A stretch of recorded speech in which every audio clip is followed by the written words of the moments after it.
The world watched. The faithful prayed. Pope Francis, his voice a whisper touched by time, spoke words that echoed through the centuries. A successor had been chosen.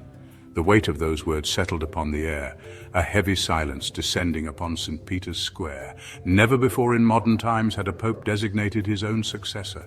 Such pronouncements belong to history, to whispers of emperors and kings, and yet on that day, under a sky pregnant with uncertainty, tradition bowed to the unexpected. The Catholic Church, a beacon of faith for over 1 billion souls, stood at the precipice of change. A new chapter was about to be written, its pages yet blank, its story still untold. From time immemorial, the selection of a new pope has been shrouded in rituals both ancient and arcane. The College of Cardinals, those princes of the Church, would gather in solemn conclave, their deliberations hidden from the world by stone and oath. White smoke rising from a chimney above the Sistine Chapel would signal the election of a new pontiff.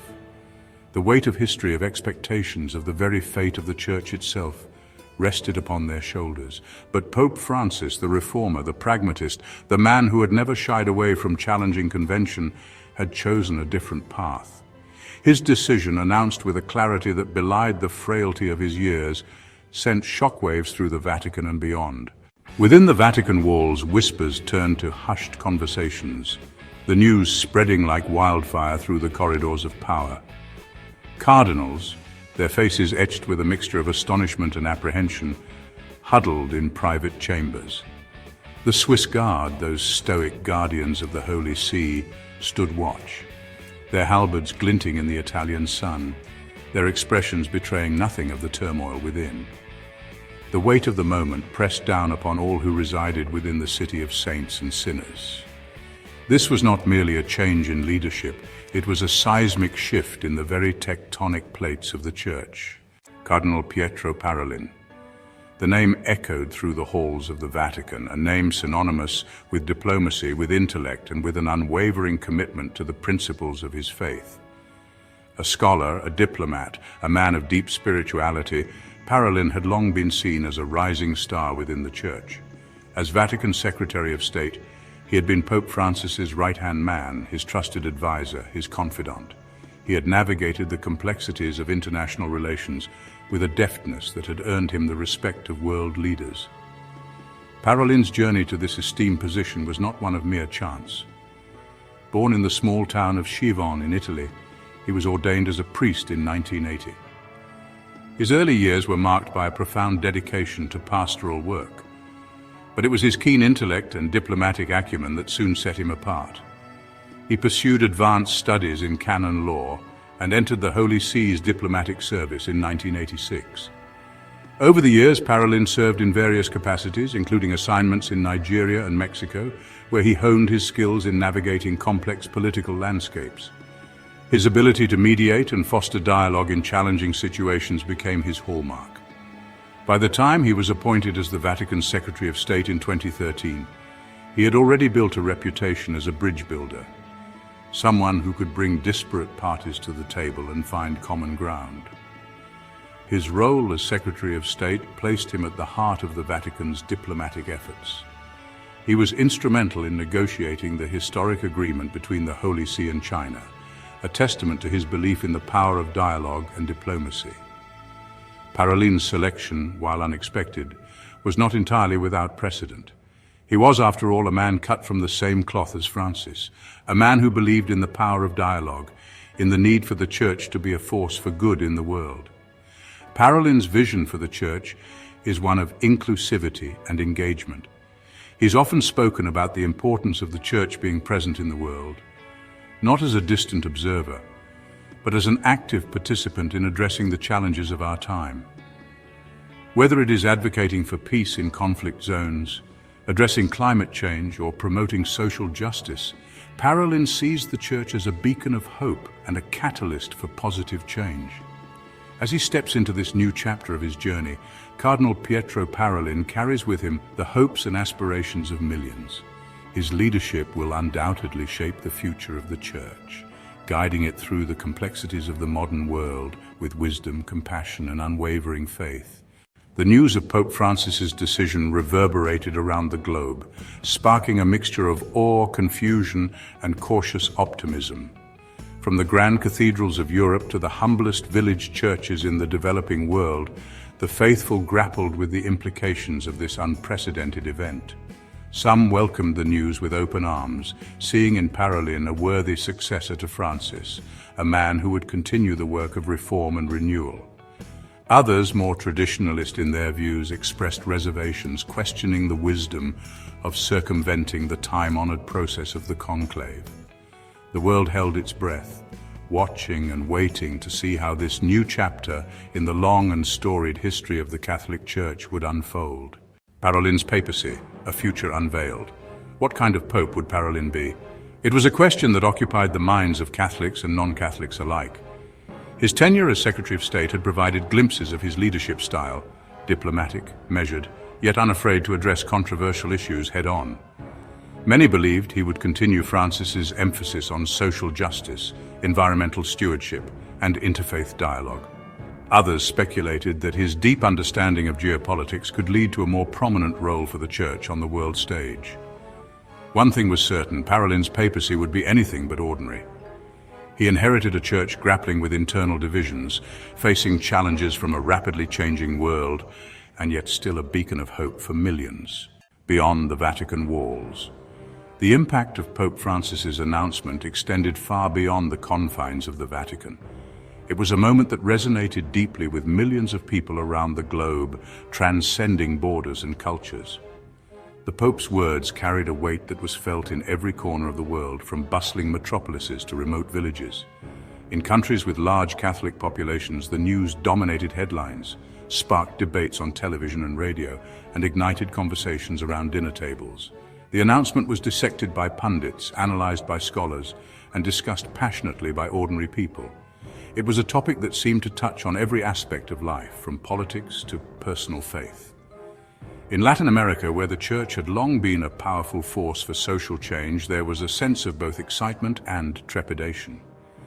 The region, with its deep-rooted Catholic traditions, saw the announcement as a potential catalyst for significant change. People took to the streets in celebration, while others pondered the implications for their communities and their future. Would Parolin, a product of the Vatican diplomatic corps, understand the unique challenges facing the region? His background in diplomacy was both a strength and a potential weakness. While he was skilled in negotiation and international relations, there were concerns about whether he could connect with the grassroots movements that were so vital in Latin America.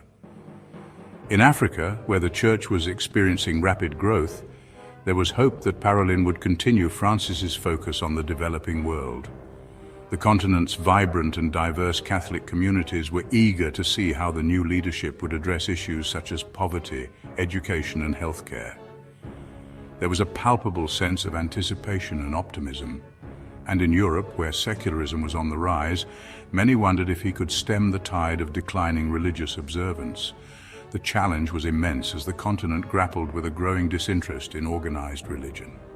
Parolin's ability to engage with a skeptical and often indifferent public would be crucial in determining the future of the Church in Europe, a spiritual crossroads. The selection of a new pope is always a moment of profound spiritual significance for Catholics worldwide. It is a time for reflection, for prayer, for a reaffirmation of faith. But this time there was a palpable sense that something truly momentous had occurred. The Church, like any institution, was constantly evolving, adapting to the changing times.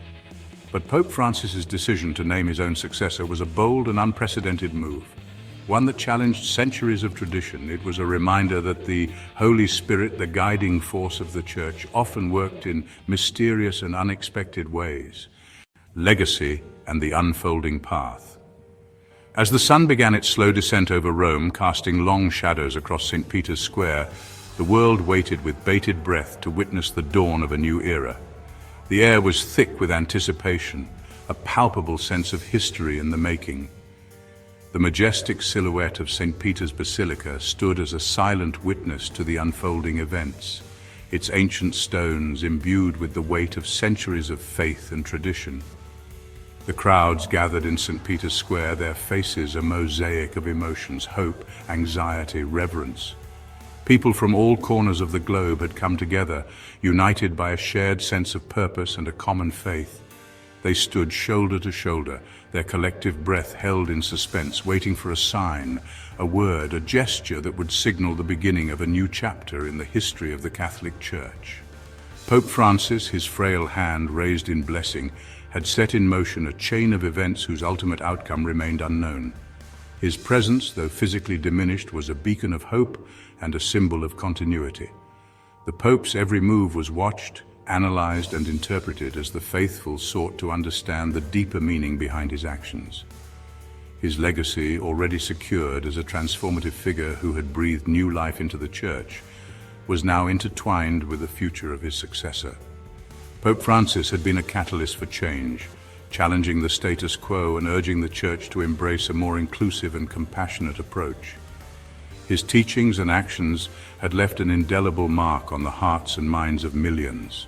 This legacy would be forever intertwined with the papacy of Pietro Parolin. As the chosen successor, Parolin carried the weight of expectation and the hopes of 1 billion souls. His calm demeanor and thoughtful approach had earned him the respect and admiration of many, but the challenges ahead were immense. The weight of history, of expectation, of the hopes and fears of over 1 billion souls rested upon the shoulders of this unassuming yet resolute man. Parolin's journey was just beginning, and the path ahead was fraught with both challenges and opportunities. The decisions he would make in the coming days, months and years would shape the future of the Catholic Church for generations to come. The future of the Catholic Church, a future filled with both challenges and opportunities, was about to be written. The Church stood at a crossroads, its direction uncertain but its mission clear. The faithful looked to their leaders for guidance, for wisdom, and for the strength to navigate the complexities of the modern world while staying true to the core tenets of their faith. And the world watched, prayed, and waited to see what destiny had in store. The unfolding path was one of hope and uncertainty, a journey that would test the resolve and faith of all who walked it. As the sun set over St. Peter's Square, the promise of a new dawn lingered on the horizon, a beacon of light guiding the way forward. Please subscribe to our channel History Documentary Hub for more insightful videos and intriguing content.